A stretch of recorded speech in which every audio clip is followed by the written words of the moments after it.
Minister Konda Surekha actress Samantha గురించి pass చేసిన statements social మీడియాలో వైరల్ అవుతున్నాయి.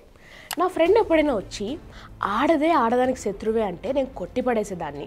ఇన్ఫ్యాక్ట్ ఇద్దరు ఆడవాళ్ళు కలిస్తే ఎంత పవర్ఫుల్గా ఉంటుందో తెలిసి మీరు కావాలనే మా మైండ్స్లోకి ఈ ఫియర్ని ఇంజెక్ట్ చేస్తున్నారు అని చెప్పేదాన్ని. ఇదంతా ఒక ట్రాప్ అనేదాన్ని. కానీ మినిస్టర్ కొండా సురేఖ అదే ట్రాప్లో పడ్డారు. యాక్టర్ సమంత గురించి ఆవిడ పాస్ చేసిన స్టేట్మెంట్స్ చాలా తప్పు. చైతన్య డైవర్స్ 100% కేటీఆర్ చేయబట్టే అయింది. ఎందుకంటే కన్వెన్షన్ హాల్ని కూలగొట్టొద్దు అని అంటే సమంతను నా దగ్గరికి పంపాలి అని చెప్పి ఆయన డిమాండ్ చేశాడు. సమంత గారిని వెళ్ళమని చెప్పి నాగార్జున వాళ్ళు ఫోర్స్ చేశారు. సమంత నేను వెళ్ళను అనింది. వెళ్ళను అంటే వాళ్ళు చెప్తే వింటే విను, లేకపోతే వెళ్ళిపోండి డైవర్స్ ఇచ్చారు.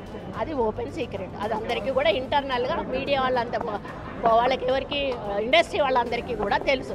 ఈరోజు సమంత జీవితం అన్యాయం కావడానికి 100% కేటీఆరే కారణం. కానీ తప్పు ఆవిడది మాత్రమేనా? ఇదంతా ఇక్కడే స్టార్ట్ అయిందా? ఇప్పుడు బీఆర్ఎస్ సపోర్టర్స్ వచ్చి కొండా సురేఖ గారి స్టేట్మెంట్స్ని ఖండిస్తున్నారు. Very good.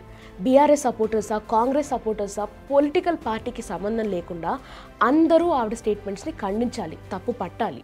కానీ ఒక మనిషి వచ్చి ఆవిడకి రెస్పెక్ట్ఫుల్గా దండ వేస్తే దాన్ని ఫోటో తీసి వీళ్ళకి షాదీ ముబారక్ ఎవరిచ్చారు అంటూ బీఆర్ఎస్కి సపోర్ట్ చేస్తున్న పేజెస్, ఛానల్స్ సోషల్ మీడియాలో వైరల్ చేశాయి. ఒక మహిళగా నన్ను చాలా అసహ్యంగా ఈ విధంగా పోస్ట్ పెట్టి సోషల్ మీడియాలో చాలా దురదృష్టకరమైన, చాలా ఇబ్బందికరమైన పోస్ట్ పెట్టి ఈ ఫోటోను పెట్టి వీళ్ళకు షాదీ ముబారక్ ఎవరిచ్చారు అని చెప్పి ఒక అక్రమమైన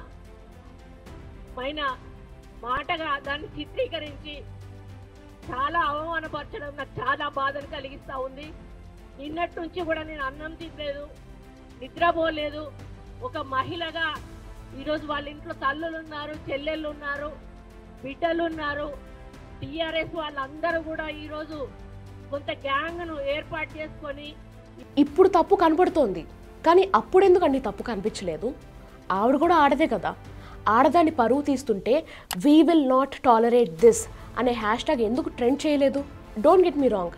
కొండా సురేఖ గారి విషయంలో అప్పుడు అలా జరిగినందుకు ఇప్పుడు ఆవిడకి సమంత విషయంలో ఇష్టం వచ్చినట్టు మాట్లాడే ఫ్రీ పాస్ ఉంది అని నేను అనట్లేదు. కానీ పరువు ఎవరిదైనా పరువే కదా, రెస్పెక్ట్ ఎవరిదైనా రెస్పెక్టే కదా. అప్పుడు కొండా సురేఖ గారి విషయంలో జరిగింది తప్పే, ఇప్పుడు కొండా సురేఖ గారు సమంత గారి విషయంలో చేసింది కూడా తప్పే. అయినా ఇంకెన్ని రోజులండి రాజకీయ నాయకులు రాజకీయాల గురించి కాకుండా వ్యక్తిగత విషయాల గురించి చర్చిస్తారు? మీరు ప్రజలకు ఇవ్వాల్సింది మాస్ మసాలా కాంటెంట్ కాదండి, అభివృద్ధి. మీరు గొడవపడి రాజకీయాలని టీవీ సీరియల్స్ కింద మార్చడానికి కాదు కదా మిమ్మల్ని సింహాసనాల మీద కూర్చోబెడుతోంది.